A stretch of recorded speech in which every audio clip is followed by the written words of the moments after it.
All right, we're rolling. Hey, Shalom. Shalom. First and foremost, we give all praises and glory to Yahweh, Bahashim, Yahweh Shai, Bahashim, Kakadash. Jabban to the apostles, Jeremiah, Ruel, Shalom to the faithful men. Always continue doing the work of the Lord. You know, the Will Insurance Columbus, Ohio, Sunday class. You know what I'm saying? Continuing on the Bible series. And the last class, you know, we touched on the fall of the northern kingdom. You know what I mean? The kingdom of Israel, because, you know, going into the split, you know, you had kingdom of Israel, kingdom of Judah. All right. And then Judah, well, Israel fell down due to the Assyrians and got exiled. And Judah, I believe they lasted like 100 and maybe 30 years more than Israel. You know what I'm saying? So now we can touch on that and their fall, you know, because, you know, it was prophesied through the prophets that Israel's going to be scattered across all nations. You know what I mean? So Judah is up next. So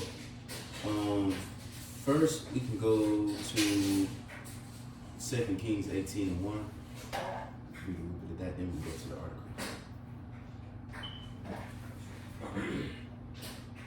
So 2 Kings, so 18 verse 1. Yep. 2 Kings chapter 18 verse 1. Now it came to pass in the third year of Hoshea, son of Elah, king of Israel, that Hezekiah, the son of Ahaz, king of Judah, began to reign. Right, because Hosea, you know what I'm saying, he was the last king of Israel before they got taken out. You know, now he's setting up the king of Judah, which is Hezekiah. Right? So now we can just go down the list. We ain't go too much into details because, like, we don't go to the book of Isaiah. You know, that's, you know, Isaiah, the prophet Isaiah was dealing with Ezekiel, Hezekiah, you know what I mean, and Jeremiah, so on and so forth, down the line. So we won't go too much in details. We just gonna mainly just touch on the names and just push on. But you got it. It says, verse 2, 20 and 5 years old was he when he began to reign, and he reigned 20 and 9 years in Jerusalem. His mother's name was Abi, the daughter of Zechariah. And he did that which was right in the sight of Yahweh, according to all that David did, his father did. He removed the high places and brake the images, and cut down the groves, and brake in pieces the brazen serpent that Moses had made. For unto those days the children of Israel did burn incense to it, and he called it Nehushtan. He trusted in Yahweh, power of Israel, so that after him was none like him among all the kings of Judah, nor any that were before him.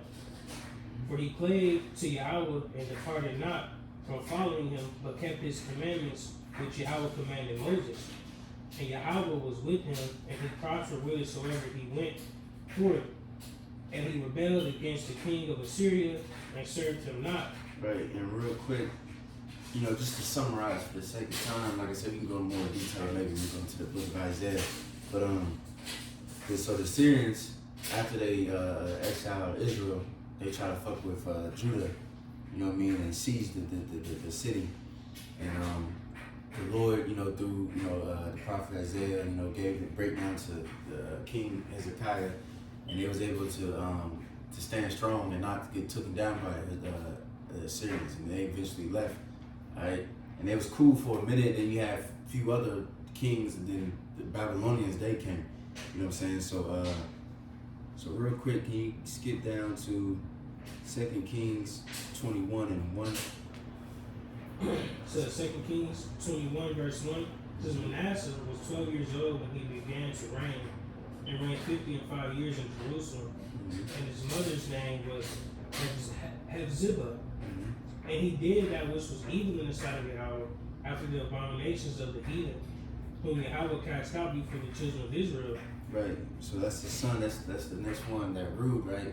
And he did wickedness. And then that was the king that when the Lord was like, all right, enough is enough. Now I'm about to scatter Judah.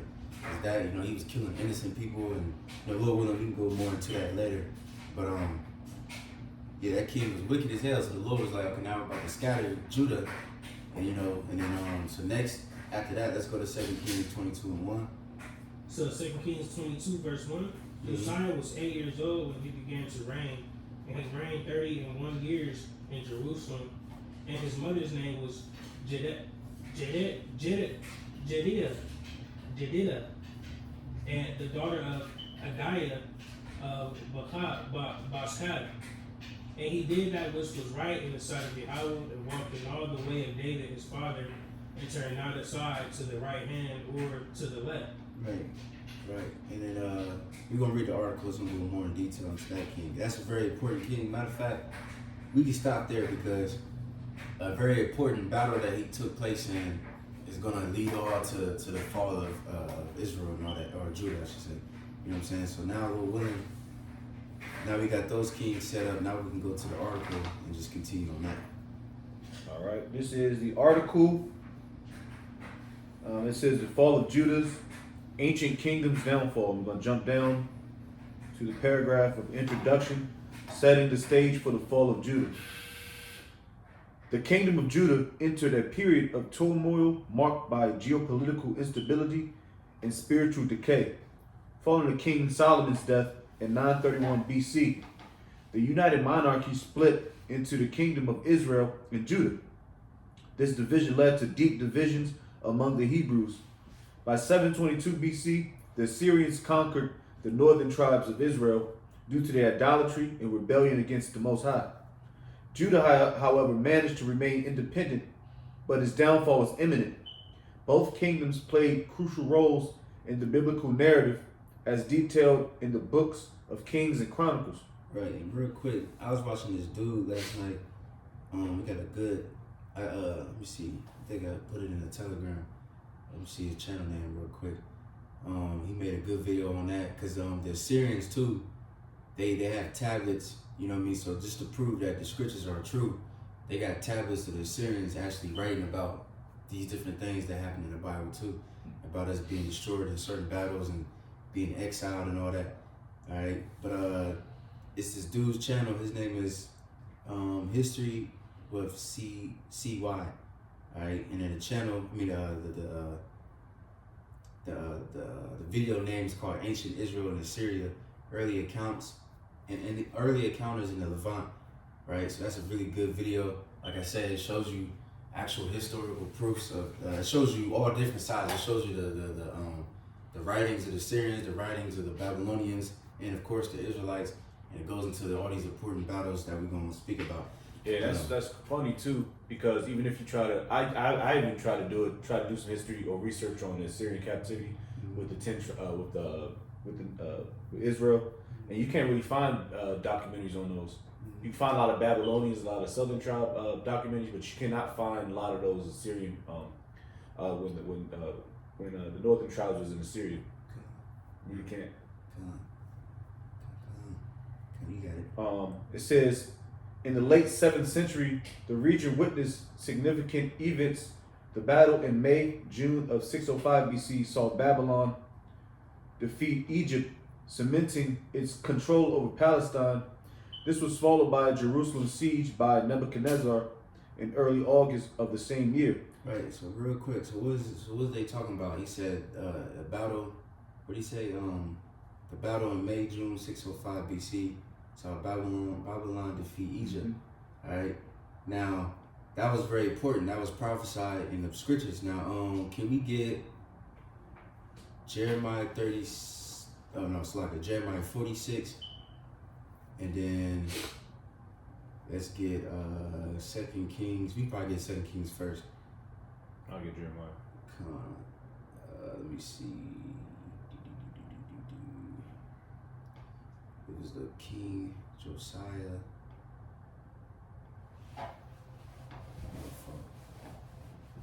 It is 2 Kings 20. Let me see. Oh, fuck. 2 Kings 23. And you can start at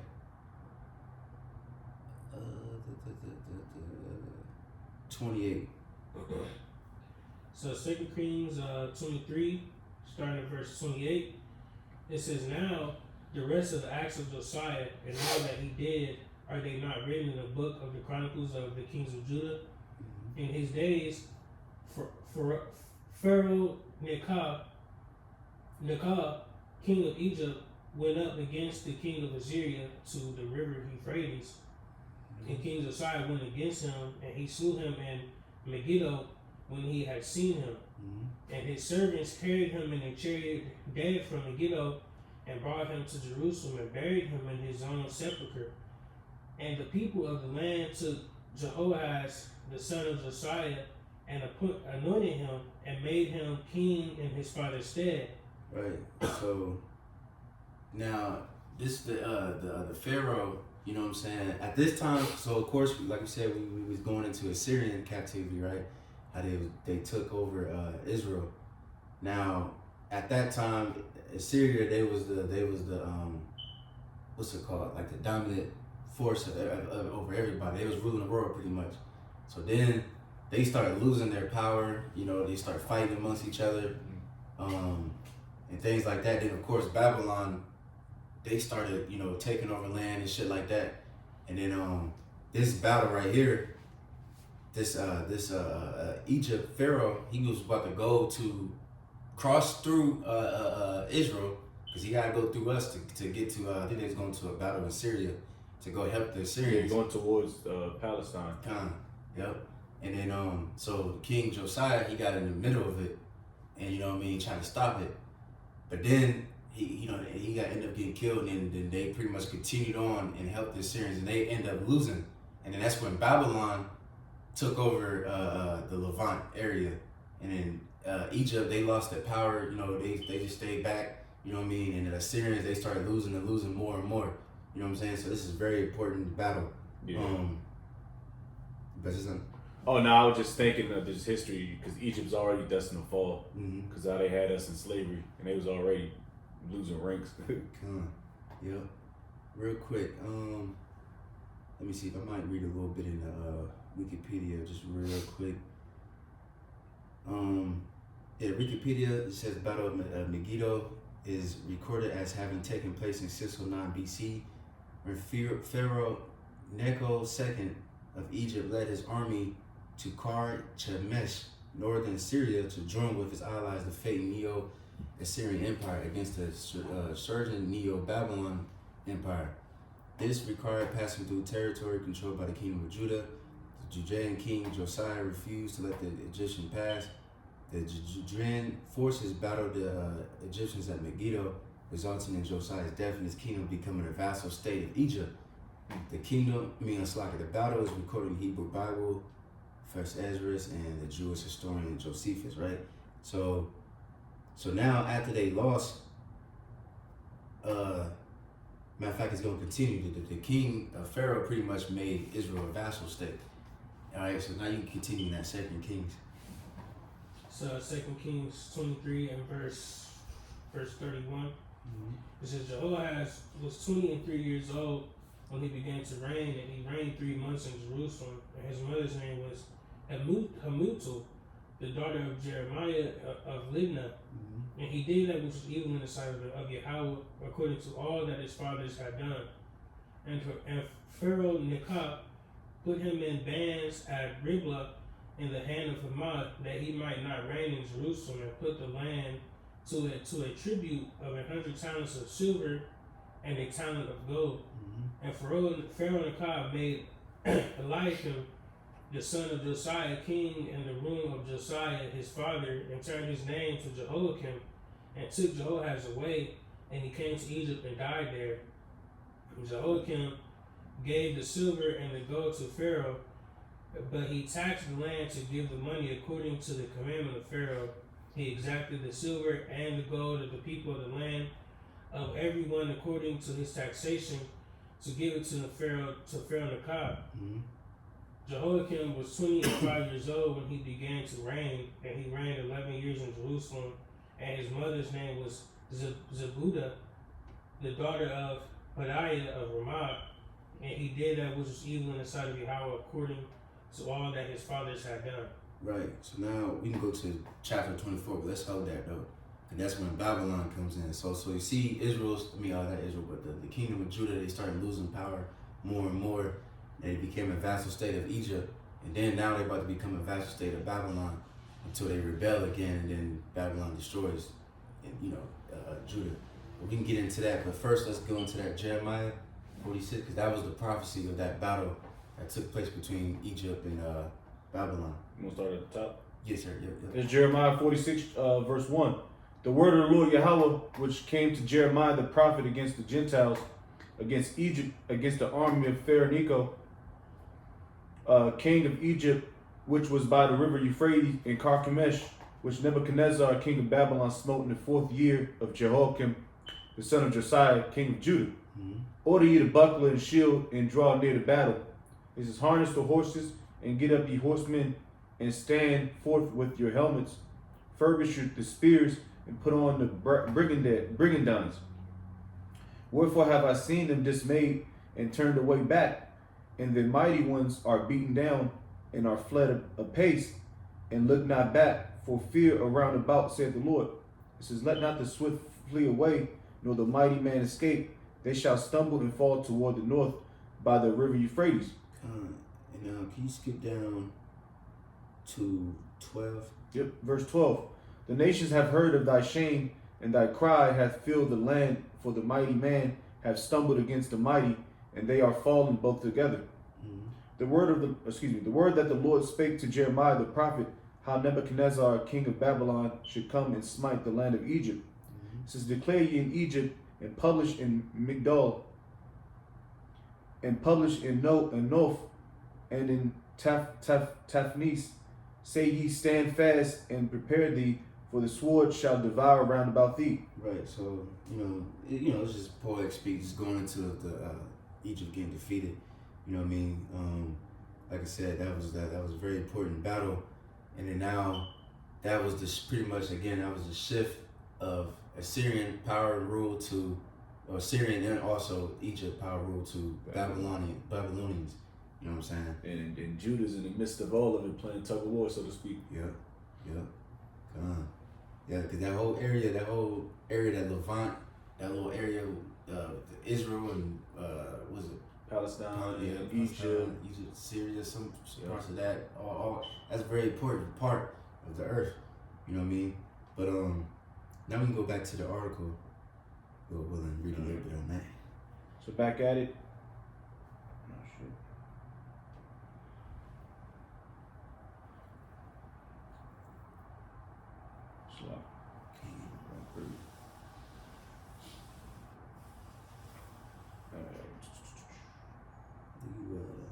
The late century. I got it.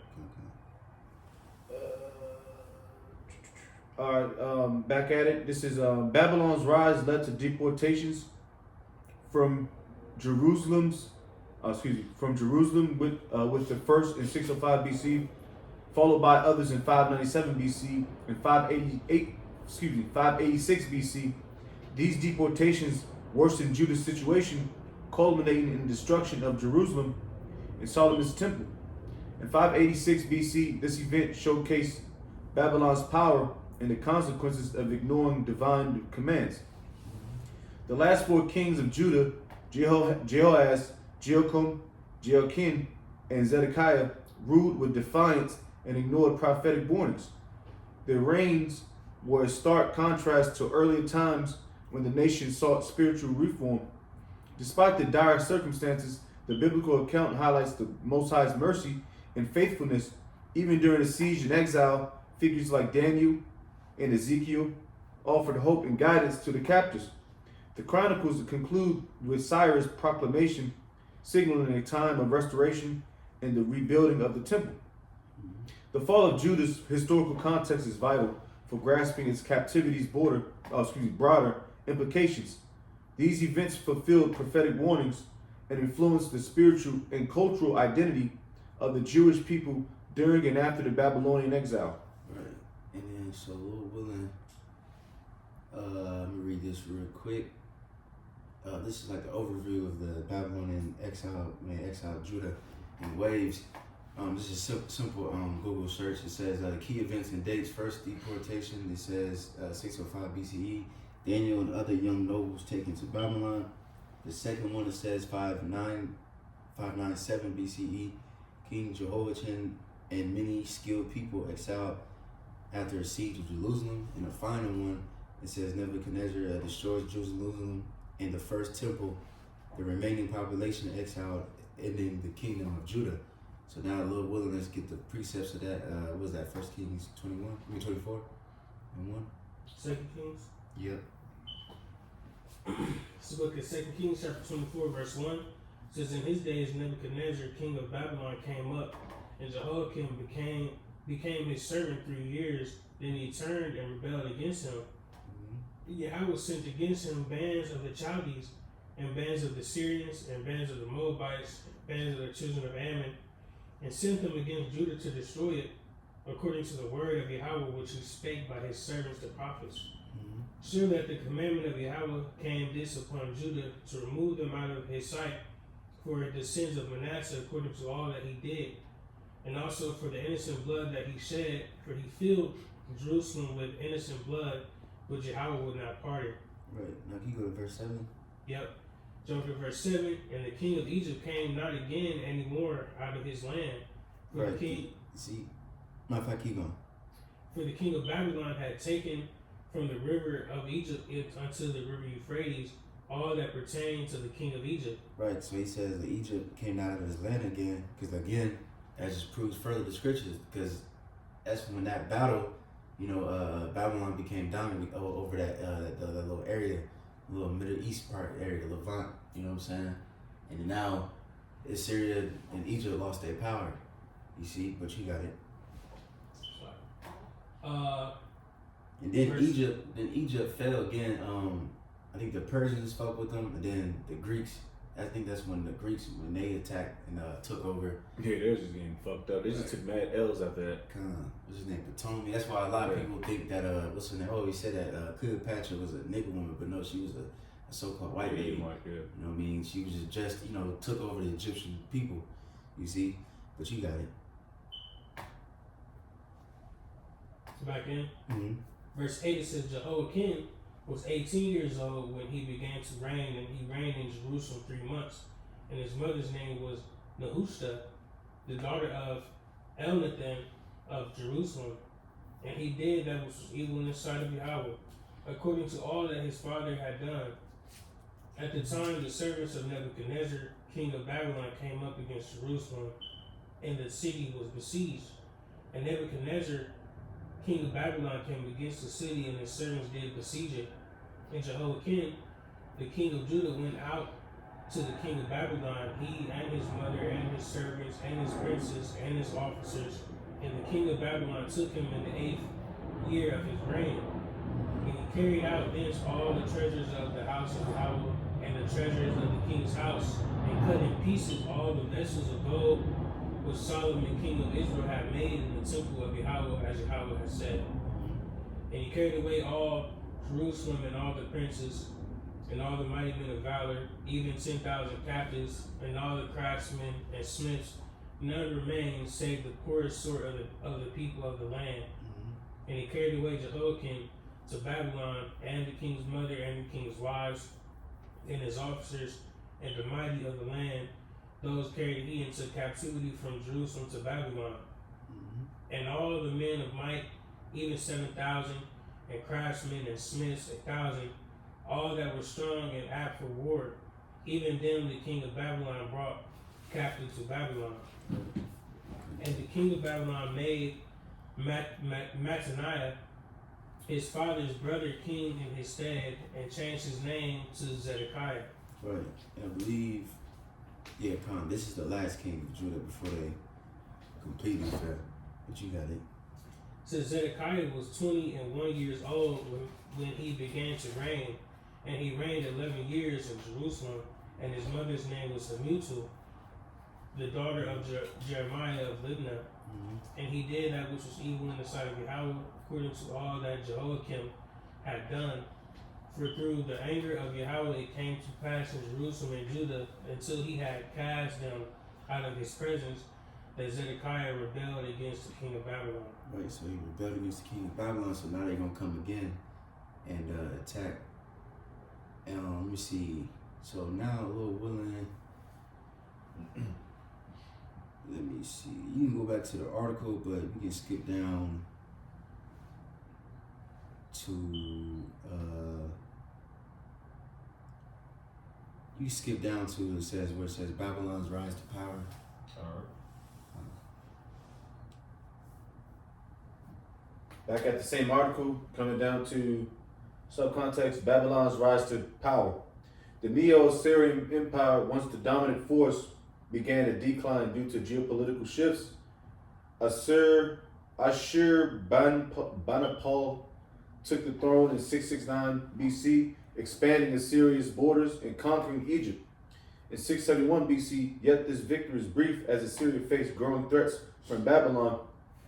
In 618 BC, Babylon invaded Assyria, forming an alliance with the Medes. This alliance led to the destruction of Nineveh's Assyria's capital in 612 BC. Pharaoh Samechius of Egypt attempted to aid Assyria until Ashur fell in 614 BC. However, Nebuchadnezzar II's rise to power in Babylon was unstoppable. Nebuchadnezzar II, now ruler of Babylon, used strategic brilliance and military strength to secure Babylon's dominance. He captured Haran in 610 BC, establishing Babylon's supremacy. This move significantly affected Judah, especially after Zedekiah's failed revolt in 587 BCE. This led to Jerusalem's siege and the destruction of King Solomon's temple. Which we're going to read in a minute, Lord willing. But you got it. The siege of Jerusalem in 597 BCE severely weakened Judah, leading to the exile of 10,000 officials, craftsmen, and 7,000 soldiers. Nebuchadnezzar II's Babylonians continued to assert their power, culminating in Judah's final fall in 586 BCE. This period was marked by military victories and significant shifts in power dynamics. What it say? Matter of fact, can we get that real quick? Where it says, any scripture where the Lord says the Lord set up a kingdom. Oh, yeah. I think one of Job. Look at that. Can't think of. Anyone doesn't matter because it's just beautiful, man. Like once you look at these things, like especially that video I was talking about earlier when we were talking about Israel and the Syrians. You know, it just shows you how it's just like, man, it's just amazing how the Lord controls all this. You know what I mean? It's like a chess piece, like a you know what I mean? He just controls this king, control that king, and make these people fight each other, and then make this person become victorious and the number one over all the world. You know what I mean? And then all of this, he made them, give time and chance happen to them all. You know what I mean? He gave certain kingdoms to rule, and he used them as a whooping stick too. Because again, we went through all these things because of our sins. That's why he had these different nations rise up against us and scatter us. But y'all got it? This is Daniel chapter 2, verse 21. And he changeth the times and the seasons. He removeth kings and setteth up kings. He giveth wisdom unto the wise and knowledge to them that know understanding. Right, beautiful. He removed kings and set up kings, just like perfect Daniel. You know, it goes into the statues and the different beasts and all that. You know, you got the Syrians, you got the Babylonians, you got the Persians, the Greeks, then the Romans. You know what I mean? But it's beautiful, man. But anyways, we can go back to the article. All right, back at the article, finishing off from the rulership of Babylon, I believe how it was. It says Babylon's rise under Nebuchadnezzar II transformed the ancient Near East politics through military campaigns and strategic. I already read that. I haven't. No, I haven't. Okay. Back at it, it says through military campaigns and strategic alliances, Babylon's power eclipsed Judah and ended the Neo-Assyrian Empire's reign. This period's complex dynamics reflect the volatile nature of ancient geopolitics, deeply influencing the region's historical path. Mm-hmm. The Siege of Jerusalem. The Siege of Jerusalem, a critical event in 589 to 587 BC, marked a turning point in Jewish history. This 30-month siege by the Babylonians under Nebuchadnezzar II led to severe consequences, including starvation and desolation within Jerusalem's wall. The Book of Lamentations vividly captures the suffering and despondency of the city's inhabitants during this brutal period. The siege's outcome was the Babylonian victory, resulting in the destruction of King Solomon's temple and the exile of many Judeans. This event had a profound impact on the religious, spiritual, and political landscapes. Historical accounts reveal that Jerusalem fell after a long and arduous siege, leaving the city in ruins and its people in despair. The agony inflicted by the siege is well documented in Lamentations, the book of Lamentations. Yeah, real talk. Which speaks to the extreme starvation and desolation that plagued the city. The blockage of food and water supplies led to unspeakable horrors as the inhabitants struggled to survive. Right, you're right. Because in the siege, you know, just in case anybody don't know, you know, you siege, nobody can go in or out. You know, you surrounded. Martial laws. Yep. People starving, and you know, like you said, when it goes to the Book of Lamentation, the Book of Jeremiah, goes into it some a little bit, you know, but you got it. Mm-hmm. Back at it. Starvation and desolation that plagued the city, the blockage of food and water supplies led to unspeakable horrors. Man. As the inhabitants struggled to survive, these desperate conditions mirrored the aggressive tactics employed by the Babylonians during Nebuchadnezzar's campaigns. Right, and real quick too, maybe when we go through the book of Jeremiah, you know, because Jeremiah at the time, the prophet Jeremiah, they call him the morning prophet, 'cause he was telling Jake to get right, and they kept continuing being demons and shit. But he was telling Jake to just submit to the Babylonians, you know what I mean? And then certain Jake was looking at Jeremiah as a sellout. You know, they try to get rid of him pretty much. You know, and they didn't listen obviously, so that's why, you know, you had Jake rebel against Babylonians, and now you got exile. That's the same thing in the New Testament, Romans the 13th chapter. Oh yeah. And it came out of the Zealots, and they weren't in the spirit of Yahushua. Yahushua said, man, you gotta submit yourself to the law. Right. You know, you can't be running around breaking the law. Yeah. You know what I mean? Right. What if we just run around breaking the law, stealing shit? We can't. That means we can't do the work. Yeah. Because we be in jail talking to Muslims. Right. Yeah. Next thing you know, Jake eating some damn swan with a fucking kufi on his head. Right. Through. Smack. Back at it, it says the siege also figures prominently in historical records. Can you read that verse right there? Oh, okay. I think it's in they ain't give the scripture Salaki, but I think it's in Limitation. This is look like an excerpt, so to speak. It says, "As I sit in darkness surrounded by walls, I contemplate the fall of Jerusalem and the trials of our people. For once vibrant city, now silent and desolate, bears witness to the relentless siege that claimed countless lives and scattered us across the land." Right. Let me see. I think he might be reading Limitation 4. But you know, Jake can read that in his own time, but you know, he was just limiting how you fucking say it? Lamenting. Yeah, lamenting. Right, The you fall know. of Judah. Because you in your foxhole, you just pondering, you know what I mean? You're just like, what the fuck is going on? Yesterday we was eating. Right. Today, you know what I mean? Women are eating their kids. Yeah. How can it just turn so quick? Man, yeah, as a spirit, because you said how. If you go to the Blue Letter in a commentary, it says pretty much like a fun fact, like the book of Lamentation was actually known as the book of how, because I believe chapter 1, 2, and 4 starts with how. Like how is the gold become deal? Yeah. Like he just threw, like damn, how is this? You know, like damn, Jake is through, you know. Perplexed. Right. You know, but you got it. All right, back at it. It says the siege also figures prominently in historical records detailing the immense hardship endured by the Judeans. Approximately 4,200 individuals were taken into captivity during the siege. However, the Book of Kings notes that up to 10,000 people, including craftsmen, were deported. Which that's the point. They got deported first, correct? So they can start building shit up. Yeah, Because they needed those guys. Yeah.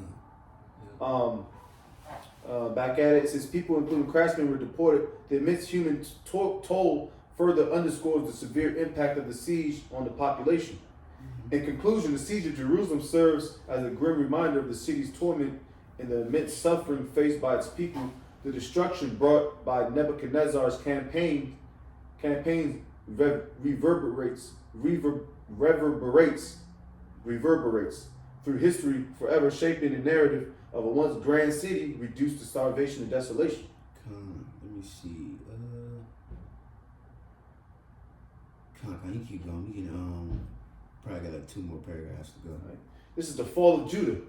The end of Judah was marked by a series of tragic events under Zedekiah's reign. Oh yeah, real quick, so I forgot to mention, because it went into the destruction of the temple. You read that, right? It kind of glanced over it Okay, come on. about King Solomon's temple being sacked. Yeah, real quick. Cause you know we know Esau, Edom, he was there too. Raise it. Yep. Yeah, Con, can we get that real quick? What was that, Psalms 137? And you can get to the point. Or matter of fact, can you read, I think that maybe one where it says the rivers of Babylon, then can you skip to the where it says Esau?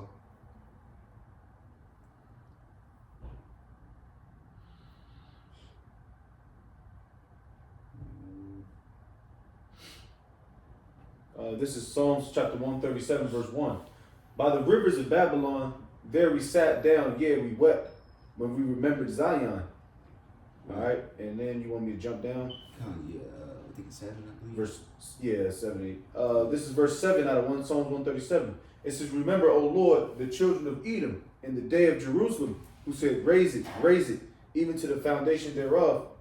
O daughter of Babylon, who ought to be destroyed, happy shall he be that reward. I was going into that, but that was the point, yeah. Con, they was right. Chanting, they was helping the Babylonians. And real quick, let me see if I can find this again, cause I had it pulled up. I gotta type in again so I get. I can picture it too. Babylonians getting busy. Yeah. Judah getting smacked, and then Esau's on the sideline getting his little licks in and shit, getting his kicks in and moving back. Yeah. Like can't do nothing, step change and shit. Yeah. Smack. Bastards. Sneaky bastards. Yeah. You little sneak attacks and shit. Let me see. I went to the Chat GPT. How long we going? Yeah, 36. Alright, Alright, and then asked how did the Edomites help the Babylonians. Let me see. It says they assisted during Jerusalem's fall. Biblical texts accuse Edom of rejoicing over Jerusalem's destruction and taking advantage of Judah's defeat. Some passages suggest that they helped by blocking escape routes and handing over fugitives to the Babylonians. Can we get Obadiah 1 and 10 down to 14? And then I'm gonna continue on this. It said they benefited from Judah's downfall. After Judah was conquered, Edom expanded its parts of southern Judah, gaining land and influence. But yeah, and it's also like a proof, what shit called, like artifacts found. After that time, it was shown that Edom did move into like southern Judah and took over some of the cities and shit that we was living in. So not only they helped destroy the temple, but they also moved into our homes and shit like our land. They probably got like tax breaks and shit. Yeah. Yeah. You know how it is to like modern day. Yeah. Yeah. And then we also get Ezekiel, I think it's 36 and 1. But whoever got that song, read that first. Oh, we already read that, right? Yeah. You want Obadiah? Yeah, Obadiah, that's what I'm gonna say, Sluck. Obadiah 1, starting at verse 10, it says, for thy violence against thy brother Jacob, shame shall cover thee, and thou shalt be cut off forever. Mm-hmm. In the day that thou stoodest on the other side, in the day that the strangers carried away captive his forces, and foreigners entered into his gates, Right. and cast lots upon Jerusalem, even thou wast as one of them. Right, you was one of them because you helped them, you know what I mean? When he was getting taken and fucked up by the Babylonians, you got it. It says, verse 12, but thou shouldest not have looked on the day of thy brother in the day that he became a stranger. Right, he became a stranger because what? Because Israel and Judah, we became Israelite foreigners. We became strangers. Now we in a land that's not ours. You know what I'm saying? And worshiping their gods and, so on and so forth. That's part of the curses. You see? But you got it. Neither shouldest thou have rejoiced over the children of Judah in the day of their destruction. Mm-hmm. Neither shouldest thou have spoken proudly in the day of distress. Mm-hmm. Thou shouldest not have entered into the gate of my people in the day of their calamity. Yeah, thou shouldest not have looked on their affliction in the day of their calamity, nor have laid hands on their substance in the day of their calamity. Right. See, so they was taking advantage of Jake while they were kicking him while he was down.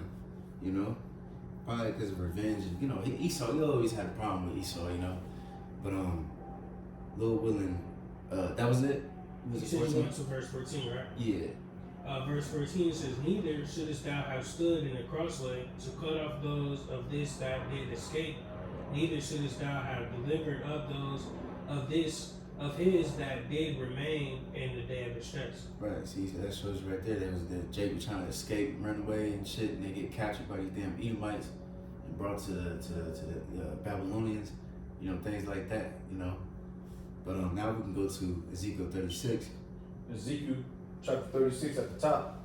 "Also, thou son of man, prophesy unto the mountains of Israel, and say, ye mountains of Israel, hear the word of the Lord. Thus saith the Lord, Lord thy power, because the enemy have said against you, Aha, even the ancient high places are ours in possession. Therefore prophesy and say, Thus saith the Lord our power, because they have made you desolate and swallowed you up in every side, that ye might be a possession unto the residue of the heathen. And ye are taken up in the lips of the talkers, and are in infamy of the people. Therefore, ye mountains of Israel, hear the word of the Lord thy power. Thus saith the Lord thy power to the mountains, and to the hills, to the rivers, and to the valleys, to the desolate wastes, and to the cities that are forsaken, which became a prey and derision to the residue of the heathen, that they are round about." Right, we can stop there, you know, just going into Esau, because Ezekiel, you know, he, like we mentioned that earlier, you know, he was in the Babylonian captivity as well. So, you know, this freshly happened. You know, Esau, like you said, he moved in southern Judah, taking certain lands, and also, of course, you know, a lot of prophecies are double folk. Now, Esau is still in the Earnhardt land. It took it completely, you know. But Lord willing, we can go back to the article. I think we got a little bit more on there. All right. This is the fall of Judah. The end of Judah was marked by a series of tragic events under Zedekiah's reign. The Babylonian king Nebuchadnezzar besieged Jerusalem, causing widespread famine and suffering among its inhabitants. Jeremiah had prophesied these events, warning the people to repent. However, their disobedience sealed Jerusalem's downfall, leading to the complete destruction of Judah. During the last days of Zedekiah's reign, an ill-fated attempt was made to escape the besieged city. Zedekiah and his sons were captured and brought before Nebuchadnezzar in Riblah. There he witnessed the murder of his sons and all the nobles of Judah, ensuring that no heir to the throne remained. This brutal act symbolized the end of the Judite kingdom and the onset of the Babylonian captivity. Jerusalem's downfall resulted in the extensive exile to Babylon. The Babylonians destroyed the city, burned the temple, and took the majority of the population into exile. This marked a significant shift for the Jewish people, for Jake people, as I hate that word, as they were forced to live in a foreign land under Babylonian rule. The tragic end of Zedekiah's reign also led to the death or captivity of 2/3 of Judah's population as they were taken to Babylon. The destruction of Judah and the mass deportation reshaped the social and political landscape of the region. Despite the power of the Most High's compassion remained as highlighted in 2 Chronicles 36:15, emphasizing his love and repeated warnings before judgment.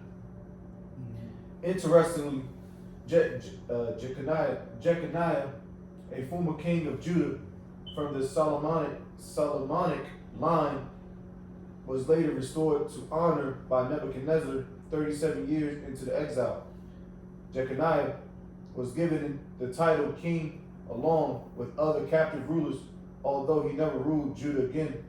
This act demonstrated a degree of mercy amidst the harsh consequences of their disobedience. The fall of Judah serves as a poignant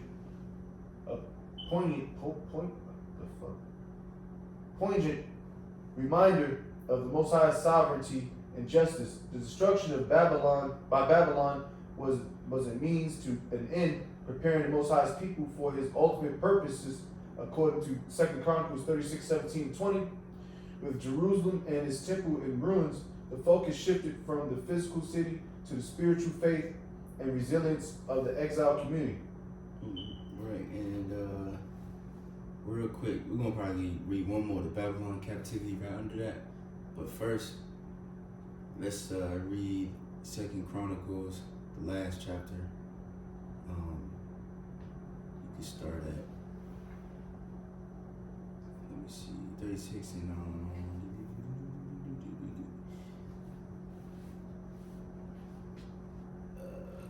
you can start at 17.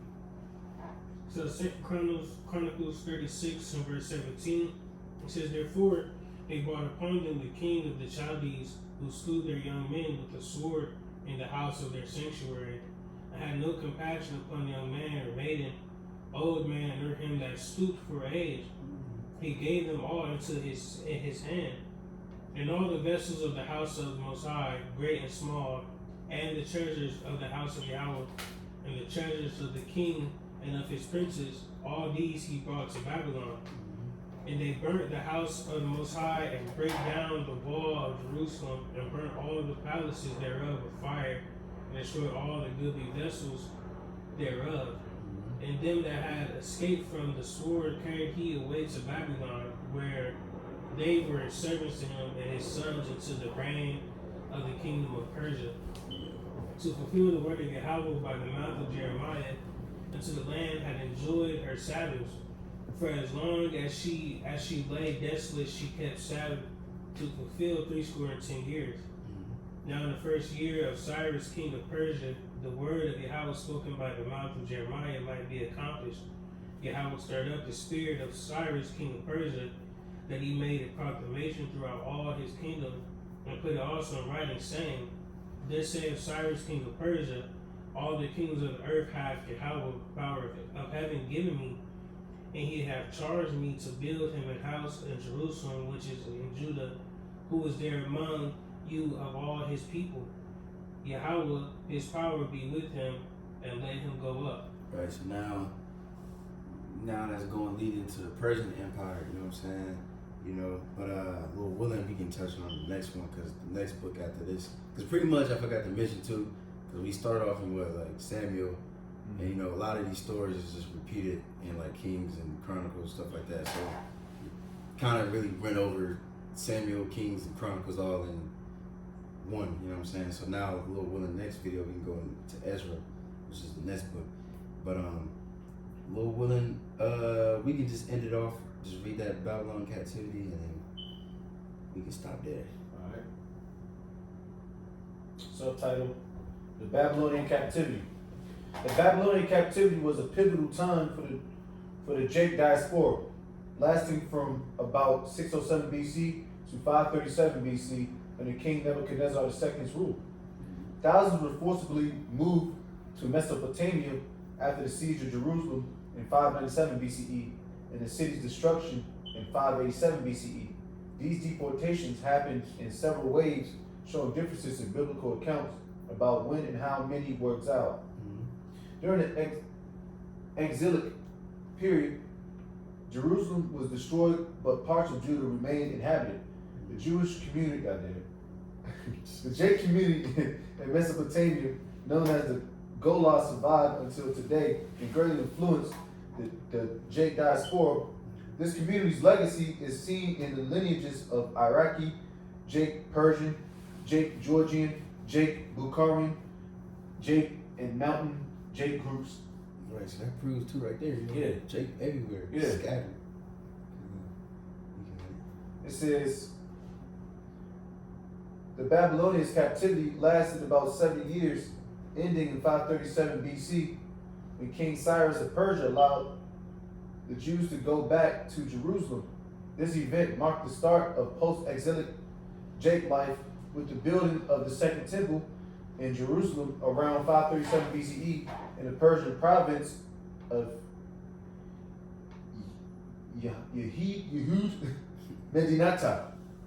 The fall of Neo-Babylonian Empire to Persia in 539 BC made this return possible.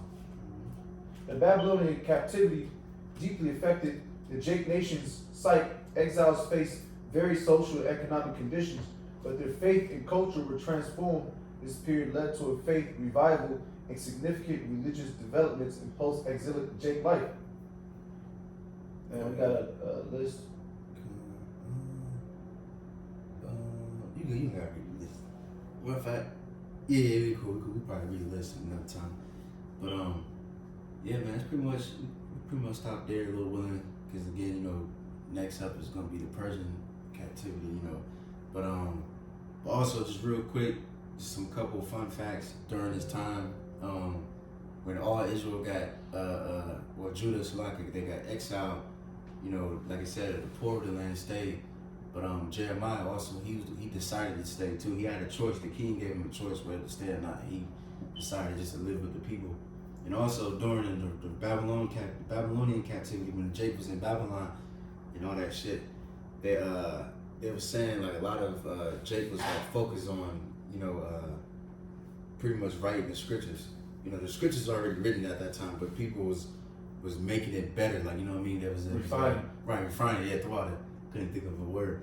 But yeah, you know what I mean? Jake was focusing on that, writing books and things like that. They got humble. Yeah, right.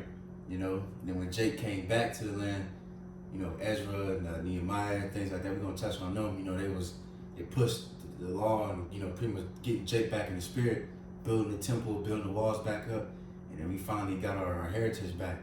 You know, which technically we didn't lose it, but we got fucked up. You see, but yeah, man, Lil Willin, that's pretty much the video. You know, Lil Willin, hopefully that was edifying. With that, we give all praise and glory to Yahweh, Ba'ashem, Yahweh Shai, Ba'ashem, Rakakadash. Advance the Pastor G.S. Brewer, shalom to the faithful minister, continuing to work the Lord, stand in the session. Shalom, with will.